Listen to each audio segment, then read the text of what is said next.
Hello folks, welcome to women collective. Breaking stereotypes చాలా లోతుగా మనం ఎప్పటి నుంచో రూట్స్ అయిపోయి అంటే లోపలికి డీప్ రూటెడ్గా జరిగిన కొన్ని విషయాల్ని మాట్లాడుకోవాల్సి ఉంటుంది.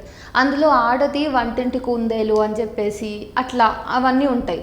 అయితే విమెన్ ఎంపవర్మెంట్ గురించి, ఫెమినిజం గురించి మాట్లాడుతున్న నేపథ్యంలో మనకు కొన్ని మాటలు కూడా వినిపిస్తాయి. ఏంటంటే, ఇప్పుడు ఎందుకమ్మా నీకు ఫెమినిజం? ఇప్పుడు మహిళలు బయటకు వచ్చి వాళ్ళ పనులు చేసుకోగలుగుతున్నారు, అంతరిక్షంలోకి కూడా ఆడది వెళ్ళగలుగుతుంది కదా, ఇప్పుడు ఫెమినిజం యొక్క ఆవశ్యకత ఏముంది, అవసరం ఏముంది అని అంటారు.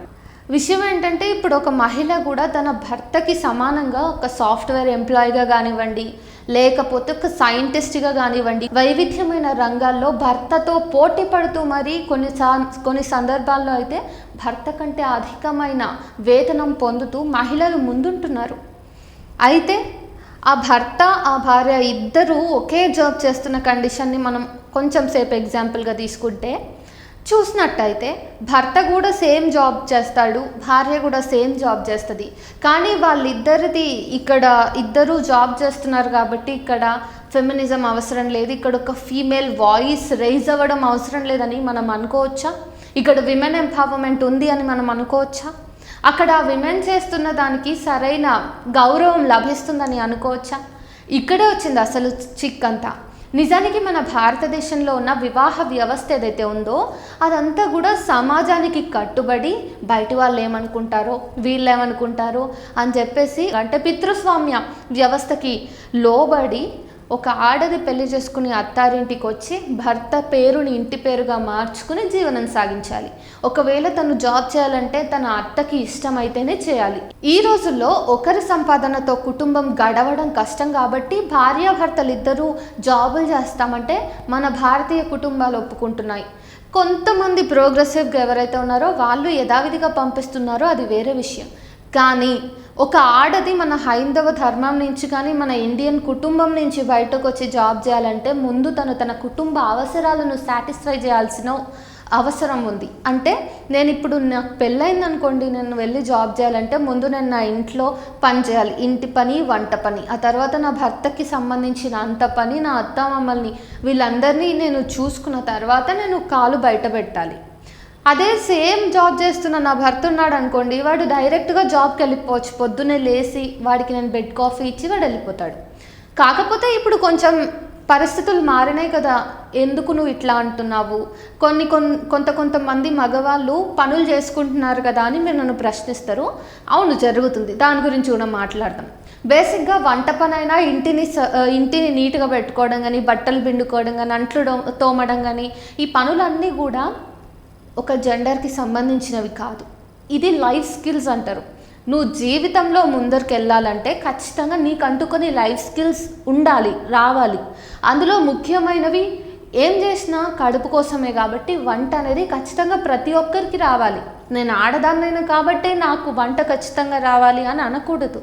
నేను మనిషిని కాబట్టి నాకు వంట రావాలి. నా భర్త ఒక మనిషి కాబట్టి వాడికి వంట రావాలి.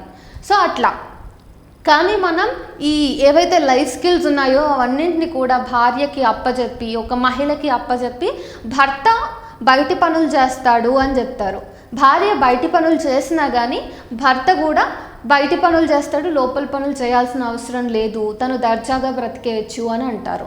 ఒక కుటుంబంలో భార్య బయటికి వెళ్ళి పని చేస్తుంటే దాన్ని మనం ప్రోగ్రెసివ్ నేచర్ అని అంటున్నాము, విమెన్ ఎంపవర్మెంట్ అంటున్నాము. కానీ మనం చూసుకున్నట్టయితే మహిళ బయటకు వచ్చి పని చేసి కుటుంబాన్ని పోషించడం అనేది ఈ మధ్య కాలంలోనే ఉందా? ఈవెన్ ఫెమినిజం మూమెంట్ కంటే ముందు నుంచి కూడా, అంటే కొన్ని తరాల క్రితం నుంచి కూడా మనం చూసుకున్నట్టయితే గ్రామీణ ప్రాంతాల్లో గమనించినా కూడా మనకి ఎటువంటి డెవలప్మెంట్ లేకపోయినా ప్రతి ఇంట్లోంచి దాదాపుగా మహిళలు బయటకు వచ్చి కూలి పనైనా ఏ పనైనా చేసేవాళ్ళు. పొలాల్లో పనులు చేసి మగవాళ్ళకి చేయూతను అందించేవాళ్ళు మహిళలు. ఎందుకంటే మహిళలకి తక్కువ వేతనం ఉంటుంది కాబట్టి ఖచ్చితంగా చాలా చోట్ల పనుల్లో మహిళలే ఎక్కువగా కుదురుకునేవాళ్ళు. కాబట్టి ఇక్కడ ఈ రకంగా కూడా పురుషాధిక్య సమాజము, పితృస్వామ్య వ్యవస్థ మహిళల్ని ఎక్స్ప్లాయిట్ చేసింది. కానీ ఇది ఎవరు ఒప్పుకోరు. ఏదో విమెన్ ఎంపవర్మెంట్ అంటే ఇప్పుడే వచ్చింది, ఆడది బయటకు వచ్చి స్వతంత్రంగా పని చేసుకుని బ్రతకడమే విమెన్ ఎంపవర్మెంట్ అంటే దాంతోటే సరిపెట్టుకోవాలా? నిజానికి అది కాదు. మహిళలు ఆ రోజు కూడా ఇంట్లోంచి బయటకు వచ్చి పనులు చేసి బ్రతికిండ్రు, ఈ రోజు కూడా ఇంట్లోంచి బయటకు వచ్చి సంపాదిస్తూ బ్రతకగలుగుతున్నారు. కానీ మహిళ ఆ రోజైనా ఈ రోజైనా చాలా వరకు బయటకు వెళ్ళి పని చేసినా ఇంట్లో పని చేసి వెళ్ళాలి. ఓకే, ఈ మధ్య కాలంలో భర్తలు పనులు షేర్ చేసుకుంటున్నారు కాబట్టి ఈ మహిళలందరూ కూడా ఎక్కడైనా ఒక గ్రూప్ని కలిసినా, ఏదైనా పబ్లిక్ గ్యాదరింగ్స్ జరిగినా, నా భర్త చాలా మంచివాడబ్బా, తను అన్నం పెడితే నేను కూర చేస్తా, తను పిల్లాడికి స్నానం చేస్తే నేను వాష్రూమ్ క్లీన్ చేస్తా, సో మేము షేర్ చేసుకుంటాము అని చెప్పేసి తమ భర్తని ఎంతో ఎత్తుకి గ్లోరిఫై చేస్తున్నారు. కానీ ఎందుకు ఇది? అసలు విషయం ఏంటి? లైఫ్ స్కిల్స్ అయినప్పుడు అందరికీ రావాలి కదా. బేసిక్గా పెళ్ళంటేనే కంపానియన్షిప్ అంటే ఒకరికొకరు అండర్స్టాండింగ్గా ఉంటూ ఇది నువ్వు చేయు, ఇది నేను చేస్తా, అంతే. అందులో గ్లోరిఫికేషన్ ఏం అవసరం లేదు. ఒకవేళ ఈక్వల్గా చేసినప్పుడు ఆ భర్త కూడా నా భార్య బయటకు వెళ్ళి పని చేస్తుంది, ఇంటి పనుల్లో కూడా నాకు సహాయం చేస్తుందని భర్త ఎక్కడైనా చెప్తున్నాడా? మనం ఈ విషయంలో బ్రేక్ చేయాల్సిన స్టీరియోటైప్స్ ఏంటంటే, మహిళలు ఇంట్లోనూ బయటను పనిచేయడం ఇదొకటి. ఆ తర్వాత ఎక్కడైనా పురుషులు కూడా మహిళలకి సమానంగా ఇంట్లోని పనుల్ని పాలు పంచుకున్నట్టయితే, వాళ్ళు కూడా పాత్ర పోషించినట్టయితే అటు వాళ్ళని కూడా మనం గ్లోరిఫై చేయాల్సిన అవసరం లేదు. ఇది బేసిక్ ఫండమెంటల్ బాధ్యత, ఇది కలిసి బ్రతుకుతున్నందుకు. ఆ తర్వాత పెళ్లి చేసుకోవడం విషయం గురించి మాట్లాడినట్టయితే, ఈ రోజుకి కూడా ఎంత ఫెమినిస్టిక్ మూమెంట్స్ వచ్చినా, ఎంత ప్రోగ్రెసివ్గా మన సొసైటీ మారాలి అని మనం అనుకుంటున్నా కానీ బేసిక్గా మనం ఎక్కడ ఆగిపోతున్నాము అంటే, మన భారతీయ వివాహ వ్యవస్థలో ఈ మ్యారేజ్ ఇన్స్టిట్యూషన్లో ముఖ్యంగా చాలా వరకు పెళ్ళిళ్ళు జాతకాలు కలిస్తేనే అవుతున్నాయి. ఈవెన్ లవ్ మ్యారేజెస్ అయినా కానీ లాస్ట్కి ఒక బ్రాహ్మణ్ చేతిలోకి వాళ్ళిద్దరి జాతక పత్రాలు వెళ్ళి అక్కడ హోల్డ్ అవుతున్నాయి. సో ఆ హాల్ట్ దగ్గర జరుగుతున్నది ఏంటి? అసలు జాతకాలు కలవట్లేదమ్మా, అమ్మాయి పేరు మార్చాలి అంటారు. జాతకాలు కలవకపోవడంతో అమ్మాయి పేరుకు వచ్చిన నొప్పి ఏంటి అసలు? అదే ఆ అబ్బాయి పేరు మార్చొచ్చు కదా, మార్చరు. సో పెళ్లి చేసుకొని ఇంకొకరి ఇంటికి వెళ్తున్నప్పుడు తన ఇంటి పేరును ఆడదే మార్చుకోవాలి. జాతకాలు బాగాలేనప్పుడు తన సొంత పేరును చిన్నప్పటి నుంచి వాళ్ళ అమ్మ నాన్న ఇష్టంగా పెట్టుంటారు. ప్రతి పేరుకు వెనుక ఒక స్టోరీ ఉండొచ్చు. ఇప్పుడు నా పేరు శ్రీనిధి అయినప్పుడు నా పేరుకు ఒక కథ ఉంటుంది. మా అమ్మ వాళ్ళు ఎన్నో ఊహించుకొని పెట్టుండవచ్చు. సో నేను ఆ పేరు కూడా మార్చుకుని ఇంకొక పేరు, నాకు సంబంధం లేని పేరును నా పేరుగా నేను చెప్పుకొని అట్లా ఎస్టాబ్లిష్ అవ్వడానికి నేను ప్రయత్నించి మళ్ళీ ఫస్ట్ నుంచి ప్రతి ఒక్కరిని ఇంప్రెస్ చేసే పని ఏదైతే ఉందో ఎంత దారుణం అది. మగవాడు కూడా మార్చుకోవచ్చు కదా పేరు. మరి జాతకాలు ఇద్దరివి కలవట్లేదు అన్నప్పుడు తను కూడా అడ్జస్ట్ అవ్వచ్చు. ప్రతిసారి వీళ్ళే అడ్జస్ట్ అవ్వాలని లేదు కదా. సో అది ఎండ్ ఆఫ్ ద డే ఏమైపోతుందంటే, మహిళలు ఏ విషయంలో అయినా సరే ఎంత సాధించి ఒక స్టేజ్కి వచ్చాకైనా సరే జీవితంలో ఒక తోడు కావాలి అది ఇది అని చెప్పేసి పెళ్లి చేద్దామన్న దగ్గర ఎట్టి పరిస్థితుల్లోనూ ఖచ్చితంగా విమెనే కాంప్రమైజ్ అవ్వాల్సిన పరిస్థితి ఉంది. తోడు తోక లేకపోతే బ్రతకలేమా?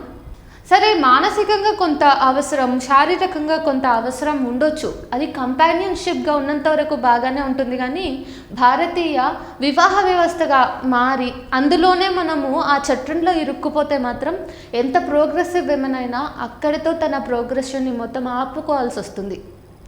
తను ఎంత సాధించినా కానీ అక్కడ మళ్ళీ ఈక్వల్గా ఆమె ఒక ఆథరైజ్డ్ పని మనిషి అయిపోవాల్సి వస్తుంది.